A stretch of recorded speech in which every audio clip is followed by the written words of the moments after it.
የዛሬው ልዩ ቀን ሩቲ በድጋሚ እንግዲህ መታለች ማለት ነው። ከኤርሚ ጋር እየቀወጠችው ትገኛለች። ሃፒ በርዝዴይ እንግዲህ መልእክቷን አስተላልፋለች ለኤርሚዬ። ለካስ ብላለች፣ ለካስ ተወልደህ ነው የጠፋኸው ኤርሚ ብላለች።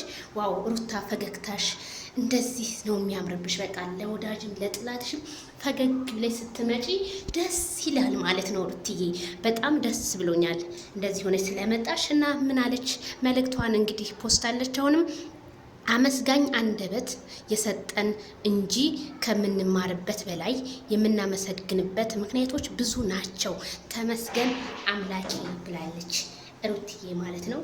አዎ ሰውን ወደ ሰው ከመማፀን ወደ ፈጣሪ መማፀን ዱዓ ማረግ ጸሎት ማረግ የተመረጠ ነው ሩትዬ ማለት ነው።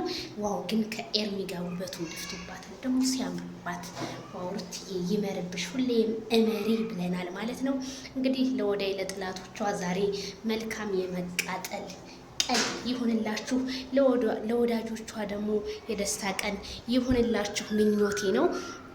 ሩታ ነብሪትዬ አዎ እንደዚህ ፈጣሪሽን ጋር ተነጋገሪ። ከሰው ጋር የምትነጋገሪ ከሰው ጋር ምላሽ አታገኝም፣ ከፈጣሪ ግን ምላሽ ታገኛለሽ ማለት ነው። ብርቱ ሴት ነሽ፣ ለብዙዎቹ አርአያ የምትሆኝ ሴት ነሽ። ይሄንን እናምናለንም እንኮራብሻለንም ሩቲ። ስንት ጀግና እህቶች፣ ስንት ነብሮች እህቶችሽ የማያስነኩሽ አሉልሽ፣ በሚዲያው በቲክቶኩም ማለት ነው።